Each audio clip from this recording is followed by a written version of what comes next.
Hello दोस्तों, Umakant Yadav sir GS classes के online web portal में आप सभी मित्रों का बहुत बहुत स्वागत है। आज के सेशन में हम फिर आधुनिक भारत के इतिहास में बात करेंगे कि जो भारतीय स्वतंत्रता आंदोलन संघर्ष रहा है, इसके चरण कितने हैं, राष्ट्रवाद का भारत में जन्म कैसे हुआ, इसके कारक कौन कौन से हैं, इन विषयों पर आज हम बात करेंगे। और हमने आधुनिक भारत का जब नींव रखा था, स्टार्टिंग में ही बताया था कि आधुनिक भारत का इतिहास 1707 ईस्वी औरंगजेब की मृत्यु से स्टार्ट होता है और आज़ादी 1947 तक चलता है।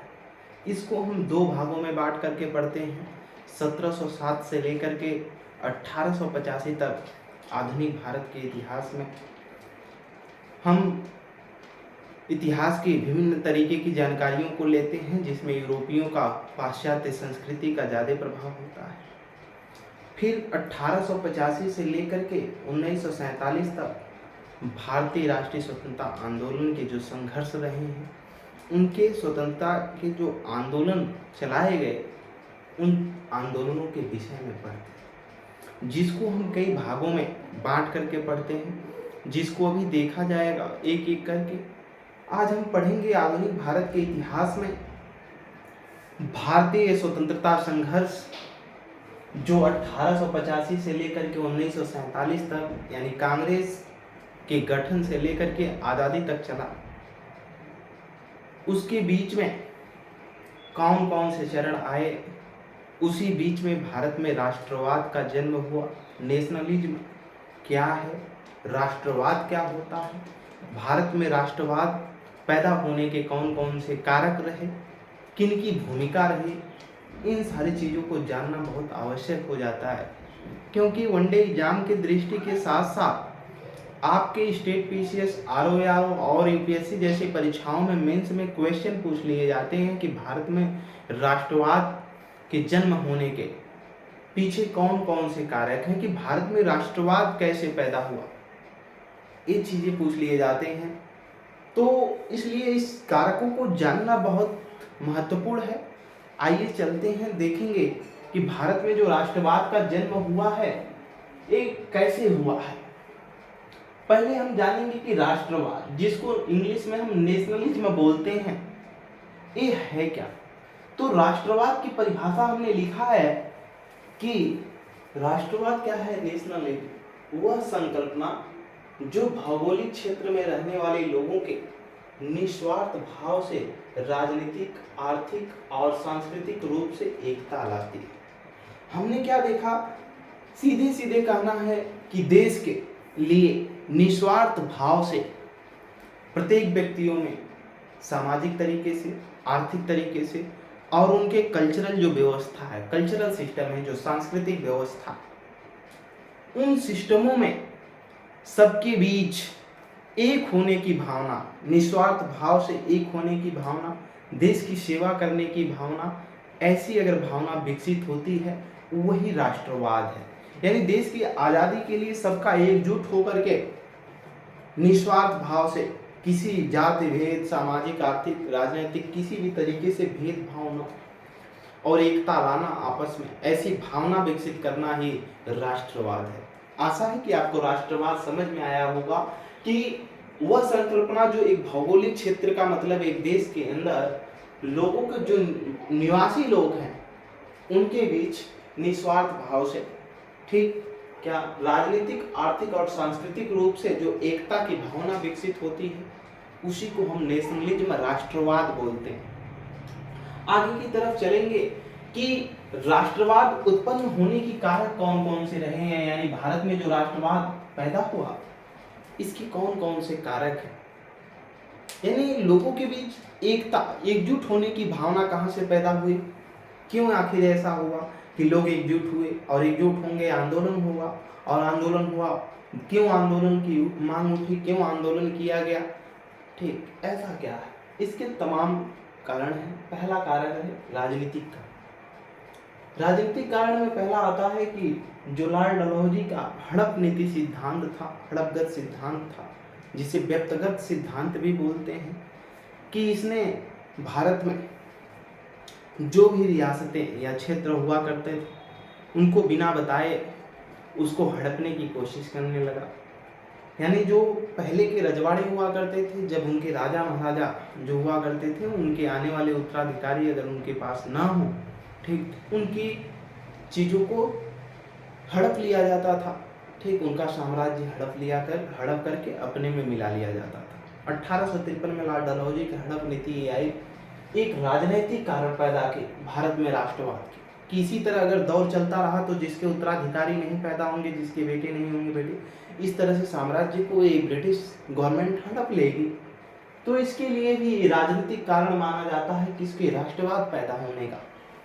आगे की तरफ चलेंगे, फिर देखेंगे कि 1857 का जो विद्रोह, जो क्रांति हुई 1857 की भारतीय स्वतंत्रता संग्राम, इसमें भी हम लोगों ने तात्कालिक कारण देखा, सामाजिक कारण देखा, धार्मिक कारण देखा, राजनीतिक कारण, सभी कारणों को देखा था पिछले समय में। जो आप नहीं अगर देखे हो तो 1857 की क्रांति का पूरा क्लास देखें तो उसमें समझ में आएगा कि जो जो कारण रहे हैं वहाँ से भी हमें कुछ न कुछ सीख मिली है, तभी हम आज राष्ट्रवाद को लेकर के आगे बढ़ रहे हैं, नेशनलिज्म जानना चाहते हैं, उसको बनाना चाहते हैं।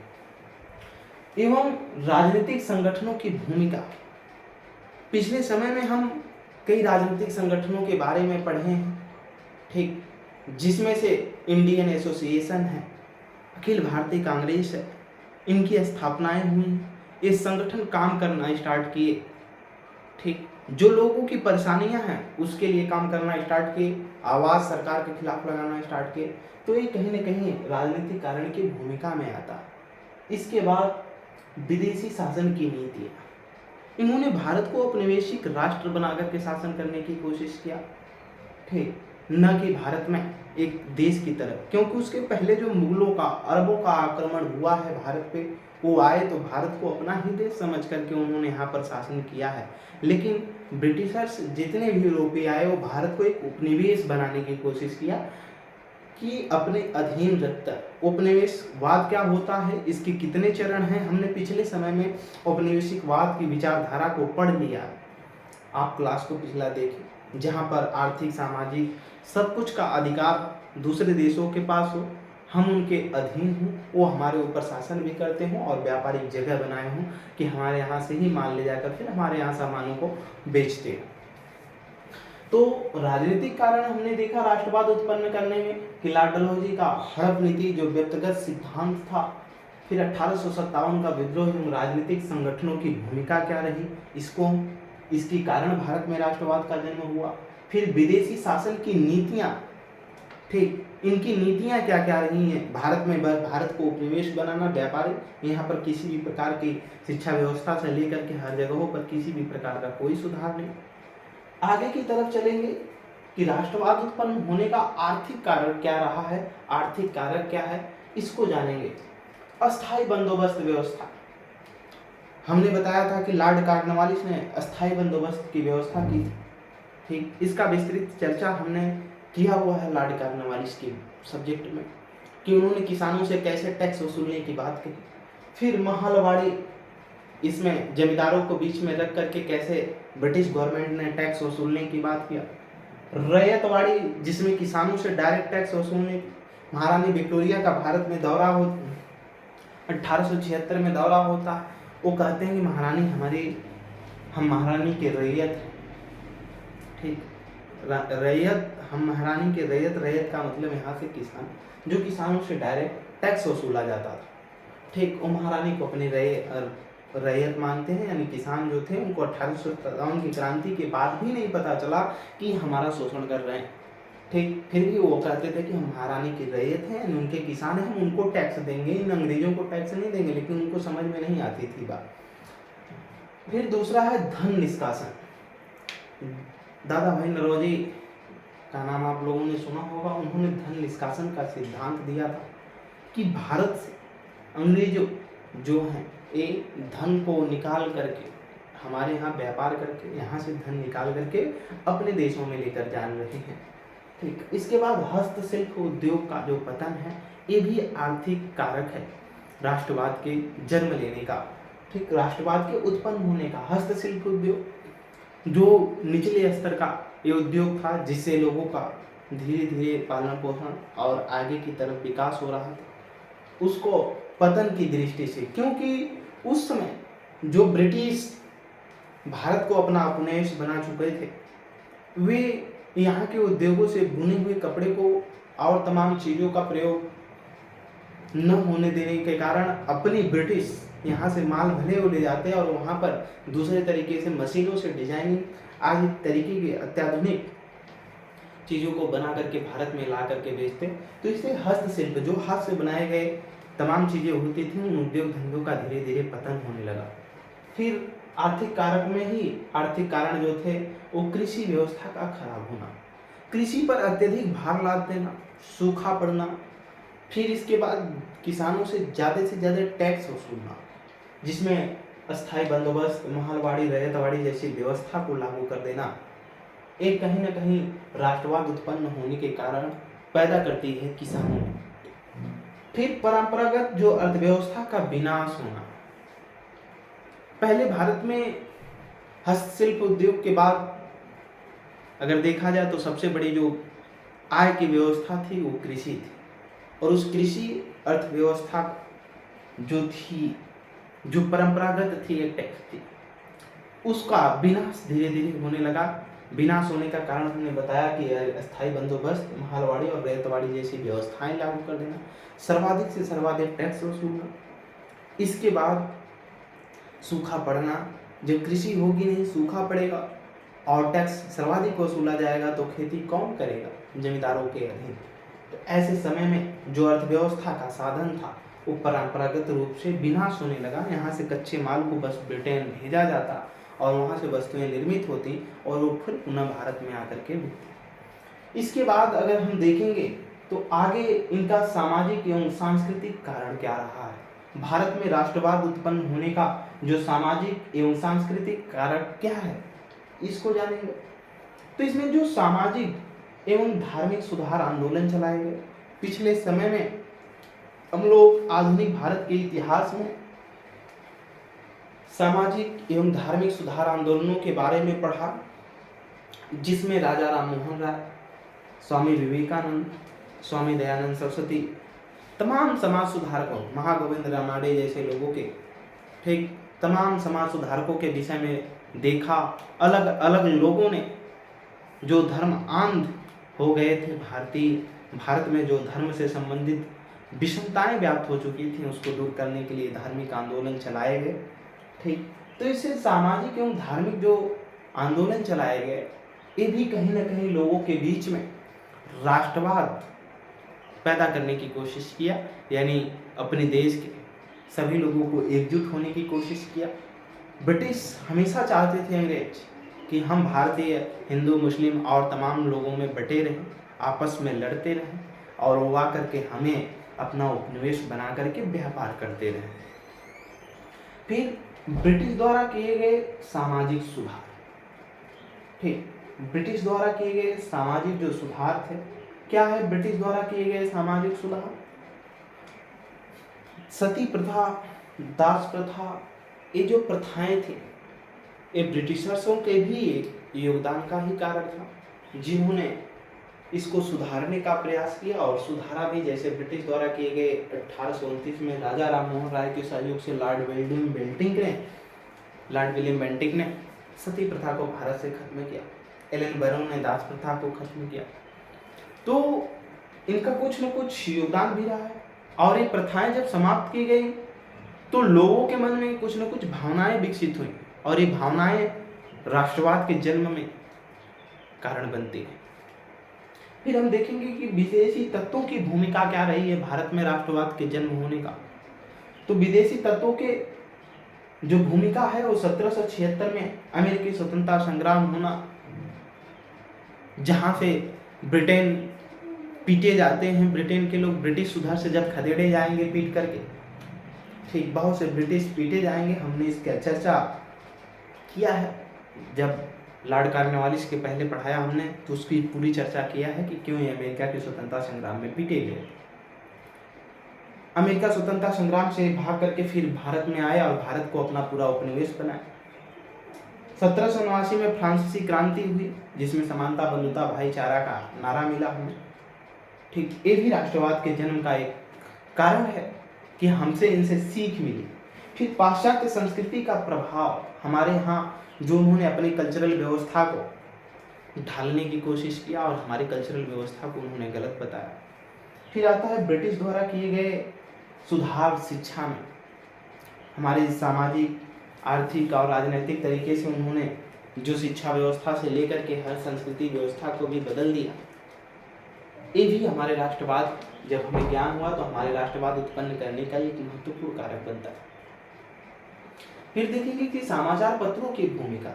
अभी हमने पिछले दिनों में क्लास में भारत में जो समाचार पत्र हैं आज़ादी के पहले, उनकी भूमिका को पढ़ा कि समाचार पत्रिका जो भी निकलती थी, इनमें ब्रिटिश गवर्नमेंट के खिलाफ जितने भी समाचार पत्र अगर कुछ न कुछ लिखे तो उनको कहीं न कहीं बंद कर दिया गया, चाहे वो ब्रिटिश ईस्ट इंडिया कंपनी के द्वारा बंद किए गए हों, चाहे उनके आने वाले किसी गवर्नर जनरल या वायसराय के द्वारा बंद कर दिए गए हैं। तो समाचार पत्रों की भी भूमिका रही है। देसी समाचार पत्र जितने भी निकलते रहे, उन्होंने सरकार के विरुद्ध लिखने की कोशिश किया, इसलिए उनकी लाइसेंस और मान्यताएं रद्द कर दी गई, उनमें जुर्माने लगाए गए, तमाम तरीके की धाराओं की बात की गई कि धाराओं से सजा दी जाएगी। ठीक, तो समाचार पत्रों की भी भूमिका रही है। केसरी है, मराठा है, ये राष्ट्रवाद समाचार पत्र ही एक दूसरे तक लोगों को पहुंच करके बताने की कोशिश किए कि हम कहाँ जी रहे हैं, हमारा स्तर क्या है और हमारे देश में चल क्या रहा है। इस समाचार पत्रों की, पत्रिकाओं की बहुत महत्वपूर्ण भूमिका रही है राष्ट्रवाद का जन्म होने में, लोगों को एक लाने में। राष्ट्रवाद यही है कि लोगों को एक लाने में, चाहे वो सामाजिक हो, राजनीतिक और सांस्कृतिक तरीके से लोगों को एकता का भावना विकसित करना और अपनी स्वतंत्रता लेना। फिर इसके बाद राजनीतिक संगठनों की भूमिका। राजनीतिक संगठनों में अगर देखा जाए, तमाम राजनीतिक संगठन पहले हम लोगों ने जो पढ़ा है, अभी फिर पढ़ना है। राजनीतिक कांग्रेस से, पार्टी से पूर्व जो राजनीतिक संगठन कुछ महत्वपूर्ण है उनको भी पढ़ना। इसके पहले हमने कुछ राजनीतिक संगठनों के बारे में अध्ययन किया है। तो जो राजनीतिक, किसी भी देश में राष्ट्रवाद को जन्म देने के लिए इनकी भूमिका राजनीतिक संगठनों की बहुत महत्वपूर्ण होती है, क्योंकि इनके भाषण, इनके लोगों का जुड़ाव और आंदोलन, यही राष्ट्रवाद की भावना विकसित करने में महत्वपूर्ण भूमिका अदा करते हैं।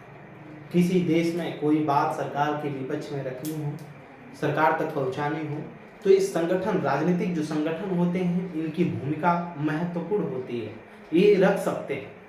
तो राजनीतिक जो संगठनों की भूमिका है, उस समय अगर देखा जाए तो इंडियन एसोसिएशन 1876 में सुरेंद्र नाथ बनर्जी, और देखा जाए तो आनंद मोहन बोस, इन लोगों ने कलकत्ता में इसको स्थापित कर चुके थे, इंडियन एसोसिएशन। उसकी भी बहुत बड़ी भूमिका रही है इंडियन एसोसिएशन 1876 में, जो सुरेंद्र नाथ बनर्जी और आनंद मोहन बोस ने स्थापित किया था। वो इंडियन एसोसिएशन ने राष्ट्रवाद लोगों में जगाने की कोशिश किया। इसके बाद भारतीय राष्ट्रीय कांग्रेस की भूमिका, इसकी भी 1885 में गठन हुआ। इसके पहले अगर हम देखें तो 1883 और 1885 में अखिल भारतीय राष्ट्रीय कांग्रेस जो थी, उसका अधिवेशन कलकत्ता में हुआ। अखिल भारतीय राष्ट्रीय कांग्रेस, उस अधिवेशन का भी प्रभाव भारत में राष्ट्रवाद जन्म देने में बहुत महत्वपूर्ण भूमिका निभाई। तमाम इसमें जो कारण रहे हैं 1899 में सहायक संधि, ये भी राजनीतिक कारण में आती है, जो राष्ट्रवाद को जन्म देती है। 1905 में लॉर्ड कर्जन के द्वारा बंगाल का विभाजन, जो प्रशासन को दिखा कर गया कि बंगाल का जो विभाजन है, वहाँ की प्रशासनिक व्यवस्था सही तरीके से नहीं चल पा रही, इसीलिए बंगाल का विभाजन कर दिया गया।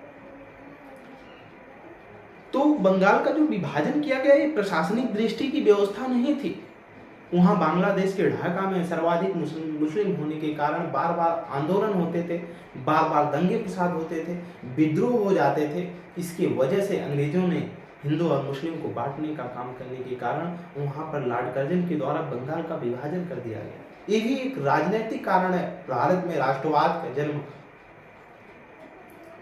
फिर 1909 में मुस्लिमों के लिए पृथक निर्वाचन प्रणाली की व्यवस्था, ये भी भारत में राष्ट्रवाद के जन्म की भी बहुत महत्वपूर्ण भूमिका अदा करती है। तो ये राष्ट्रवाद क्या है, हमने इसको जाना। राष्ट्रवाद के कारण कौन कौन से हैं, कारक जो राष्ट्रवाद को पैदा किए, हमने इसको जाना। अब आगे की तरफ चलेंगे और हम जानेंगे कि भारत में जो राष्ट्रवाद है ये कितने चरण इसके रहे हैं।